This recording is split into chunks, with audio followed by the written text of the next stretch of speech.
जय महाराष्ट्र. जमलेल्या माझ्या तमाम बंधू आणि भगिनींनो, महाराष्ट्र नवनिर्माण सेनेतर्फे घाटकोपर पश्चिम मतदारसंघातून मी विधानसभेच्या निवडणुकीला रेल्वे इंजिन हे चिन्ह घेऊन उभा आहे. या निवडणुकीला उभं असताना मी नेमकं काय करणार हे सांगायला या ठिकाणी उभा आहे. मित्रांनो, आपण नेहमी असं म्हणतो की जो रात्री बेरात्री मध्यरात्री कामाला येतो तोच खरा आपला मित्र. अशा वेळेस मी असा विचार केला की या घाटकोपर मतदारसंघामध्ये 80% पेक्षा अधिक लोक हे झोपडपट्टीमध्ये राहतात. रात्री बेरात्री अचानकपणे त्यांना कोणाला हॉस्पिटलमध्ये ऍडमिट करण्याची वेळ आली तर अशा वेळेस राजावाडी हॉस्पिटल आहे, मुक्तावेळी हॉस्पिटल आहे, या हॉस्पिटलमध्ये कर्मचाऱ्यांकडून डॉक्टरकडून योग्य ती ट्रीटमेंट मिळत नाही. अशा वेळेस देखील लोकांना वशिल्याची गरज लागते. अशा वेळेस देखील लोकांना ओळखीची गरज लागते. मी असा विचार केला की कुठल्याही आमदाराचं दिवसाच्या वेळेस कार्यालय उघडं असतं, पण पूर्ण भारतभरात कुठल्याही आमदाराचं मध्यरात्री पूर्ण रात्रभर कार्यालय कोणाचंही उघडं नसतं. त्यामुळे मी असा विचार केला की जसं भारतातली सगळ्यात मोठी हंडी मी बांधली तर त्याप्रमाणे काहीतरी वेगळं करण्याची ही माझी कायम मानसिकता आहे. त्यामुळे मी असा विचार करतोय की काश्मीरपासून कन्याकुमारीपर्यंत या पूर्ण भागामध्ये आजपर्यंत कुठल्याही पुढाऱ्यांनी केलं नाही अशा प्रकारचं मी कार्यालय सुरू करायचं. ज्याप्रमाणे मेडिकल स्टोअर हे दिवस रात्र मेडिकल स्टोअर्स काही सुरू असतात, ज्याला आपण day and night medical store म्हणतो, की ज्या मेडिकल स्टोअरमध्ये आपल्याला कोणत्याही वेळेस रात्री बेरात्री जाऊन हवी ती औषधं आणता येतात. तर त्याप्रमाणे माझं कार्यालय हे सकाळी 7 वाजल्यापासून दुसऱ्या दिवशी सकाळी 7 वाजेपर्यंत उघडं लोकांसाठी राहील. याच्यामुळे 2 गोष्टी होणार आहेत. एखादा गरीब माणूस कामाला गेला तर कामाला गेल्याच्यानंतर जेव्हा तो संध्याकाळी सुटेल, रात्री सुटेल, त्याची सेकंड शिफ्ट असेल, थर्ड शिफ्ट असेल, त्याच्या ज्या वेळेस तो कामावरून सुटेल त्यावेळेस सुद्धा रात्री 2 वाजलेले असतील, 3 वाजलेले असतील, पहाटेचे 5 वाजलेले असतील, त्यावेळेस सुद्धा तो माझ्या कार्यालयामध्ये त्याच्या हव्या त्या कामासाठी येऊ शकेल. मध्यरात्रीच्या वेळेस एखादा माणूस मयत झाल्याच्या नंतर सुद्धा दुर्दैवाची गोष्ट आहे आपल्याकडे की हॉस्पिटलमधील लोक ताबडतोब बॉडी देत नाहीत. त्यावेळेस देखील ओळखीची गरज लागते. अशा वेळेस या घाटकोपर मतदारसंघातल्या लोकांनी जायचं कुठे? तर मी असा विचार केला की जर माझं कार्यालय 24 तास जर उघडं असेल तर त्यावेळेस रात्री बेरात्री लोकांना निदान आधार तरी वाटेल. यात माझं चुकलं कुठे? जर समजा एखाद्या आमदाराकडे जायचं असेल तर आजची परिस्थिती काय आहे? आजची परिस्थिती अशी आहे की लोकांना अर्धा दिवस खाडा करावा लागतो किंवा पूर्ण दिवस खाडा करावा लागतो, सुट्टी घ्यावी लागते. मग मी असा विचार केला की माझं जर कार्यालय दिवसभर उघडं असेल, रात्रभर उघडं असेल तर माझ्याकडे येण्यासाठी कुठल्याही माणसाला सुट्टी घेण्याची गरज नाही, कुठल्याही माणसाला खडा करण्याची गरज नाही. म्हणून माझं कार्यालय हे पूर्ण भारतातलं पहिलं असं कार्यालय असेल ज्याप्रमाणे medical store day and night उघडं असतं, त्याप्रमाणे राम कदम आमदार म्हणून निवडून आल्याच्या नंतर माझं कार्यालय तुमच्या सगळ्यांसाठी डे अँड नाईट उघडं राहील. ही एक गोष्ट झाली. प्रत्येक सभांमध्ये मी कायम सांगत आलोय, बाकीचे लोक मला अडवतात, लोक म्हणतात निवडणुका समोर आहेत, याप्रमाणे तुम्ही बोलू नका. मात्र जो माझा स्पष्ट विचार आहे मी तो आपल्यापुढे मांडणार आहे. तो स्पष्ट विचार असा आहे की जर लोक माझ्याकडे आली आणि लोकांनी मला कुठलं काम सांगितलं, जर लोकांची कामं माझ्या हातून होत असतील तर मी तोंडावर सांगेन हो, आणि जर लोकांची कामं होत नसेल तर तोंडावर मी नाही म्हणून सांगेन. पण एखाद्या गोरगरीब माणसाला आज ये, उद्या ये, परवा ये, तेरवा ये, अशा प्रकारे उगाच काही कारण नसताना कल लाव परसो असं करून त्याला 8-10 दिवस त्याच्या चपला घासायला लावणार नाही. कशाला घासायला लावायच्या चपला? प्रत्येक माणसाला त्याचा वेळ महत्वाचा आहे. आजपर्यंतच्या पुढाऱ्यांनी काय केलं? आजपर्यंतचे पुढारी काम होत नसेल तर कोपराला ज्याप्रमाणे गुळ लावून एखाद्या माणसाला आज ये उद्या ये करून त्याची 10 दिवस वाया घालवायचे, या प्रकारचं राम कदम हे काम करणार नाही. याच्यामुळे 2 गोष्टी होतील. याच्यामुळे लोकांना असं वाटेल की 2 मिनिटं तात्पुरता राग येईल एखाद्याला मी नाही म्हटलं तरी, पण त्याला त्याचा राग हा 2 दिवसाचा असेल. तिसऱ्या दिवशी त्याला कळेल की बाकीच्या पुढाऱ्यांमध्ये राम कदममध्ये अंतर आहे.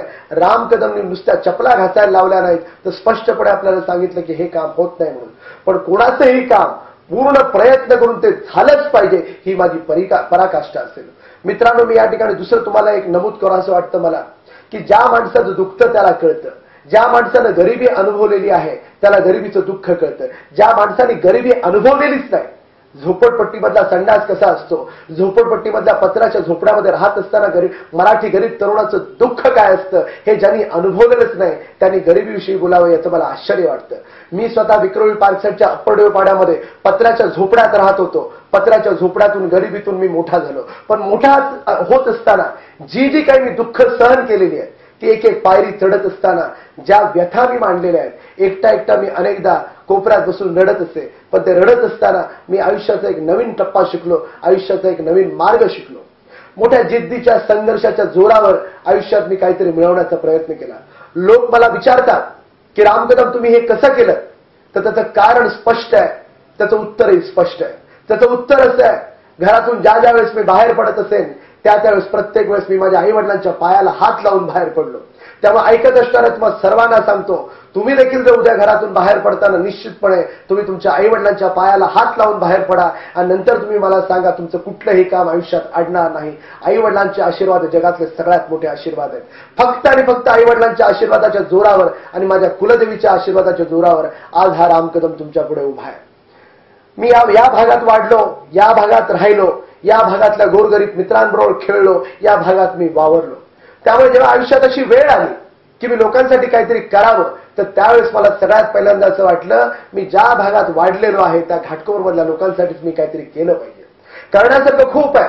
या भागामध्ये पाण्याची समस्या आहे, पाण्याला प्रेशर नाही, लोक पाण्यासाठी त्राही करतात. इतक्या वर्षाच्या नंतर सुद्धा सांगायला वाईट वाटतं, या घाटकोपरमधली लोक आदिवासी लोकांपेक्षा वाईट पद्धतीने राहतात. लोकांकडे मध्यरात्री काही ठिकाणी पाणी येतं, लोकांकडे 90% लोकांकडे पाण्याला प्रेशर नाही, पण आजपर्यंत कधीही कोणाला वाटलं नाही की याच्यावर मार्ग शोधावा. एलबीएस रोडची पूर्ण वाट लागलेली आहे. एलबीएस रोडवर जिथे पायी जायला तुम्हाला 10 मिनिटं लागतात, तिथे बसमध्ये पाऊण तास प्रत्येक वेळेस जातो. सकाळचा पाऊण तास, संध्याकाळचा पाऊण तास, पुन्हा ट्रेनमधून कामाला जातानाच 1 तास, म्हणजे जवळ 3 ते 3.5 तास लोकांचे फक्त प्रवासात जातात. अहो काय बिघडलं कुठे? त्या एलबीएस रोडवर जी 2-4 दुकानं आहेत व्यापाऱ्यांची, ती जर तोडली आणि तो जर एलबीएस रोड मोठा केला तर इतक्या सगळ्या लोकांचं कल्याण होणार आहे. पण ती कुठल्या पुढाऱ्यांच्या आशीर्वादावर ती दुकानं वाचलेली आहेत याचा शोध घेण्याचा प्रयत्न आहे. ज्यावेळेस आमदार म्हणून निवडून येईन आणि आमदार म्हणून निवडून आल्याच्या नंतर सगळ्यात पहिल्यांदा माझं जर कुठलं काम असेल तर ती एलबीएस रोड ह्या रस्त्याचं रुंदीकरण झालंच पाहिजे. महापालिकेच्या अधिकाऱ्यांनी संबंधित अधिकाऱ्यांना विनंती करून सांगेन की या रस्त्याचं रुंदीकरण करा. त्यांनी केलं तर ठीक, आणि जर नाही केलं तर या राम कदमला मनसेच्या स्टाईलने त्या रस्त्याचं रुंदीकरण करावं लागेल. हे जाहीरपणे मी या ठिकाणी आज तुम्हाला सांगतो. मित्रांनो, एसआरएची स्कीम या पूर्ण भागामध्ये मागच्या 15 वर्षापासून पेंडिंग आहे.